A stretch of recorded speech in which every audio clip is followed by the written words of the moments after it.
Topher Grace supposedly hated the rest of the cast. That's just one I just read randomly.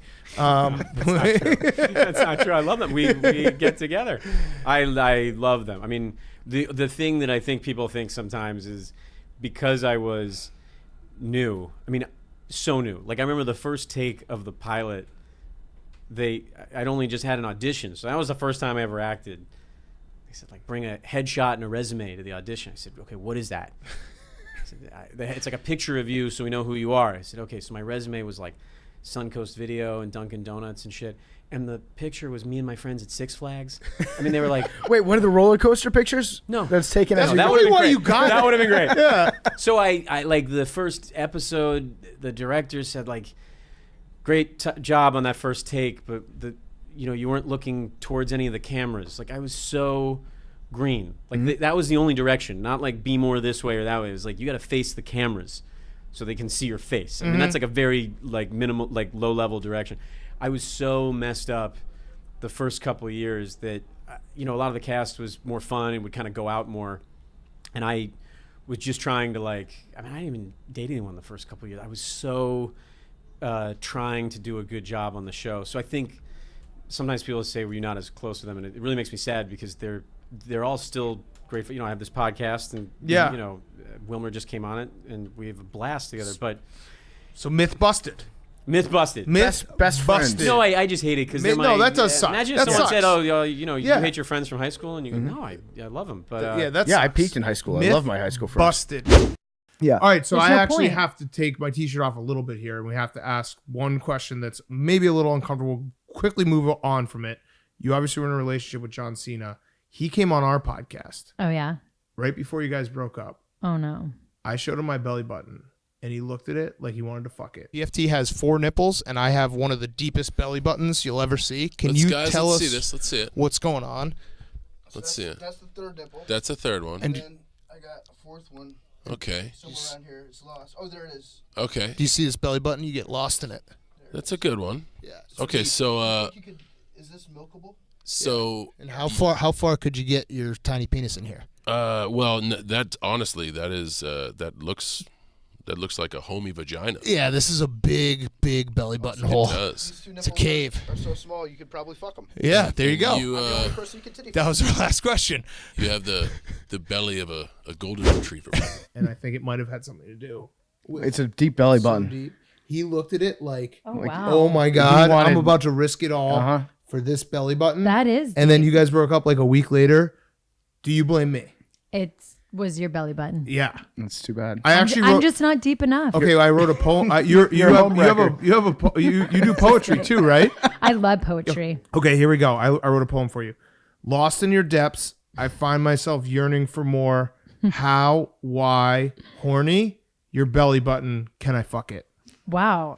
I wrote it in John Cena's mind. By the way, that was really good. Thank you. You're welcome. I appreciate it. It was very Wait, creative. did you just write a poem about how you wanted to fuck your own No, how belly John button? I think Cena wanted to so. fuck my belly Yeah, button. but through... he was takes, through the he lens of takes John Cena. masturbating to a Yeah. whole new level. Yeah. It's like, So I apologize. I It's probably okay. had something to do with it. It was obviously... That's okay. Real question. It's life. Did it suck having it be so public? oh yeah. It's, I think like being a reality star, I know what comes with that. And I'm an open book and I put everything out there. I never expected it to be that public. And just how you're a headline almost every day, but it's stuff that's so untrue. And you just get so sick of fighting for yourself because then it makes you look defensive, or then people take those words of you trying to protect yourself or stick up for yourself. And then that turns into another headline. And what people don't realize is there's 2 people hurting really bad. Right. And then Oh, you we have know to he go was. through He that. was very sad. I know. Yeah, that was So, sad. yeah. It made me sad. Yeah, he's a great guy. Yes. Really good man. Yeah, and he loves you. He loves Big my guy. belly button. Loves He'll your be belly coming button. back for that. Some He more. loves my 4 Yeah. nipples too, Extra- but we're not going to get into how he You wants. have 4 nipples? Yeah, you you guys want- are a you hell want of a to see? team. Yeah. So he kind of wanted to titty fuck you my... wanna do your strap. No, I'm Your keeping the... bra strap.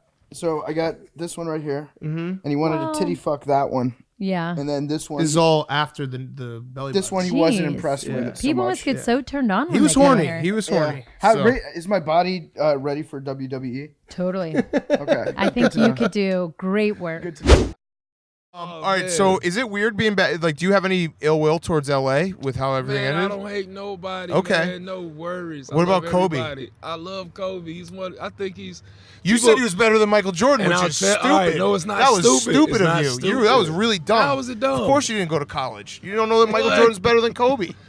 I can have my own opinion. I think Well, Wilt it's a dumb Chamberlain's opinion. I think Wilt Chamberlain's the best Oh, player. that's big man There we bias. go. I like It's that. not No, I big like man that. bias. I like any new Wilt player getting Chamberlain- introduced. Wilt yeah. Chamberlain Yeah, has that's big man 68. bias. Wilt Chamberlain has 68 of the 72 NBA records. Okay.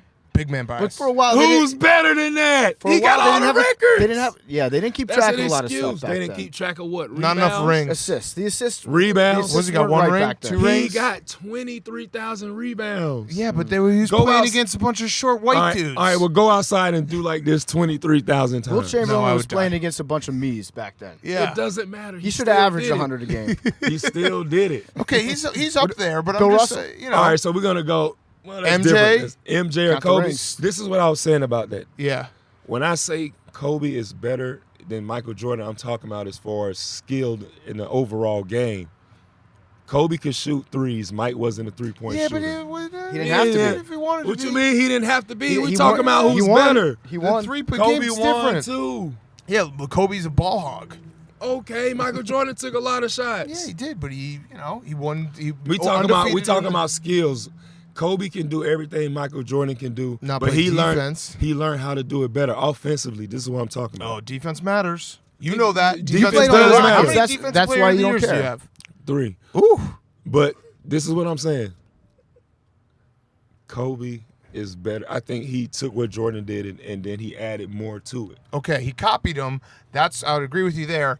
And You're I supposed hear to your copy somebody opinion, that's better than and you. it's wrong. But So- you're supposed to copy. You're supposed to copy like what you learn, what you see. Like you take something from everybody's game. Okay. Was it tough to play with Kobe? It was. Yeah, duh. I mean, what? Oh, you think? He said it was tough to play with him. Yeah. For sure. Well, I mean, he just expects a lot out of everyone. That's and- not it. So what is We it? expect a lot out of ourselves. Like, Yeah. When you play basketball, like I always go out there and say I want to get 20-20 every night. That's my goal. So I expect nothing but the best of myself. I don't think that was a problem. I think it was he shot the ball a lot. Yeah. So, it took away from Steve Nash being the point guard because Steve Nash really wasn't the point guard because Kobe had the ball a lot. And, if you look at the guys that have played with Kobe, it's no offense to Kobe. Like I said, I think he's better than Jordan. But I don't think Andrew Bynum got a chance to really develop because as a big man, in order to develop, you need those touches. You need a chance to get a rhythm of the game, a rhythm of how teams play you. You look at a guy like Embiid, he gets a lot of touches, and that's why he looks so well. He's good, but he gets a lot of touches, so he has a rhythm. You know what I'm saying? If you're getting 8-9 shots a game, then it's like kind of hard to get into a rhythm of what you want to do and how you can read guys on the block. So I think that's where it was kind of hard for me to play with Kobe, and because I wanted to get into a rhythm a little bit too. But in order to win, you got to give a little bit more of yourself than what you would want to give. So Yeah. One Yeah. other tip. Big Cat actually came up with this one. It worked pretty well. Me. That's Big Cat. Big yeah. cat. Oh, I thought you were talking about you look like somebody. Big cat. No. Pablo Escobar. Matt Liner. If Matt Liner drank way too much, He ate way said too much, Pablo he put 100 Escobar. pounds. Yeah, Pablo Escobar. Oh, man. Like Tommy Boy, we're both 34 years old. So Tommy Boy was like Is that right in the pocket for you guys? that Yeah. was the Oh, really? movie, Oh, good. right? Like Yeah, the yeah, movie. yeah. But now we're at a point where I'm sure there's kids, 20-year-old kids who are like, They Tommy don't know Boy, it. what? Yeah. Like, come on, man. That's a They don't know classic. Farley. I mean, that's, Yeah. people have asked me, and that's hard. Well, girls like, don't know anything. I mean, Right. They're like, I go, they crank Zeppelin. I go, Zepp. And they're like, huh? I go, Led Zeppelin. Well, this is probably because you're dating 20-year-olds. Yeah. But yeah. And then I go, Yeah. you know Led Zeppelin? They're like, dude, I don't know who Maroon 5 is. All right, I'm young and you're old. Is there a problem? I'm like, no, I'll get you out of mommy. So All good in the hood. the one thing I know you probably are sick of everyone who you've ever done an interview with bringing up Chris Farley, but the one thing I wanted to just ask quickly. No, you guys are in the pocket. You Okay, yeah. like So Tommy Boy. we sure. loved it. So your chemistry, that was it. You know what I mean? Like lucky, a lot of people listen to this podcast because of our chemistry. Was it as good? You guys have chemistry? Yeah, we do. Yeah. Okay. You wouldn't notice, but I'll it was. see it toward the end, I'm sure. Was it? Now we good? just fucked before you got in here. Yeah. so This now we're poor both one kinda was spent. lost. Oh, she's got questions for you Oh, later. okay. Yeah. Oh, No, the that- questions that's later? a podcast don't worry. mom. Oh, I Yeah, thought yeah. you just... That's Jill. No. Struggled. That, We'll Jill, write introduce that her. down. I thought She's she gonna- was so she's gonna polite that attack she was you lost. She after goes, I don't want to leave till the end. No. So was your chemistry off screen just as good on screen? I mean, Yeah, that was how it was based. Is Lauren, our boss, would watch us walk around, and I would say like, Farley would go, they have a McDonald's in Madison too. I go, I think it's on wheels and it comes down here. No, it doesn't. No, it doesn't, dumb fuck. And he goes, let's go to the ATM. And then he goes, and he pulls out $20 and he goes, I go, let's go to dinner. He goes, I have to go to the ATM again. I go, dude, take 200 out at a clip. Fuck, what, are you taking 20 at a time? He goes, yeah. I go, are you Wisconsin Dundee?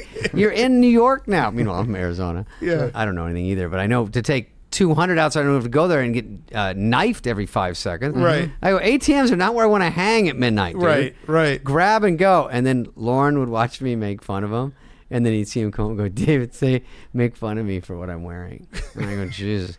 So after a while, and then in read through, I'd make faces at him when he was bombing, which is pretty much never. And then Lauren goes, why don't you write a movie about how you guys are? And so he assigned 2 writers from SNL, which is a big deal because I wasn't even on that much. Chris was already like Star. blowing up. Yeah. And I was on a little enough, but he was like, yeah. And then Fred Wolf took it over, another writer there, one of our buddies. And then we went up to Toronto, and then me, Fred, Chris, and Pete Siegel, the director. No one even cared. They just go, give him some money. Paramount has a deal with Lauren. Just go. But they weren't there every day, so we just go. Add in jokes, add in housekeeping, add in does my face look fat? Like just trying to add something to make scenes because it's a movie about selling brake pads. Like you could never pitch that. Right. Who would care? It's the dumbest idea. If you go, 2 guys sell brake pads, they're from Ohio, and everyone's like, right? And you're like, that's sort of it. Uh-huh. I don't want to give it all away, but that is it. That's all of it. So we would spice it up and go, what do we got tomorrow? What if you wore a clip-on? We just do one throwaway joke. And you don't know that later on those will be remembered. Forever. You don't know. Mm-hmm. You Yeah. have no idea. And so, and Farley, when I hit him with a board in the face, by the 3rd time he goes, fuck you. I go, I have to hit you, dude. I don't even know what to do. I don't even know if it's balsa wood anymore. I think we ran out. Now it's still straight up 2x4. It's oak. Yeah. Solid mahogany. And I don't know. But during the movie, we'd be so tired and we'd go back and forth on this little puddle jumper private jet, which is basically an MRI with wings. We were both like in there jammed. It wasn't like I'm some rapper. It Right. was just like staring at each other, pissed off about to get in a fight because SNL, good nights. Hey, Tom Hanks, thank you. Get in a car straight to the airport, straight to Toronto. Shoot at 7 a.m, cramming lines. Come back for read through. Go back. Come back for rehearsal on the show.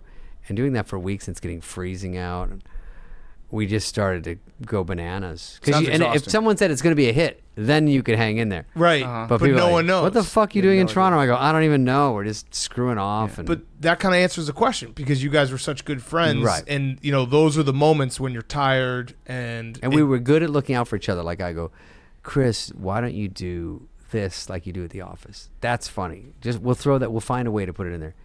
And even the director, who's great, but sometimes he goes, I don't get, this has nothing to do with the story. I'm like, I know, we don't either, but just I think this is what it makes us crack up. Yeah. And then he goes, what did you say to me the other day? And we're like, oh, right. Okay, put that in there. And that's looking out for each other because I know if he's good, it helps me. Mm-hmm. If this movie takes off, I'm in it with him. So that's how it worked. And then Black Sheep was a little trickier because they wanted to split us up with the new director. And we kept saying, it's better when we're together and fighting and yelling at each other. But, it still worked out. We had a lot of parts of Black Sheep we liked, but they threw away 40 pages. I wish I could find them. That was the funnest. I still like Black Sheep. Yeah, Black Sheep had good stuff. Yeah. It just would have been more. It probably would have been better. Mm-hmm. Who knew? But, who knows?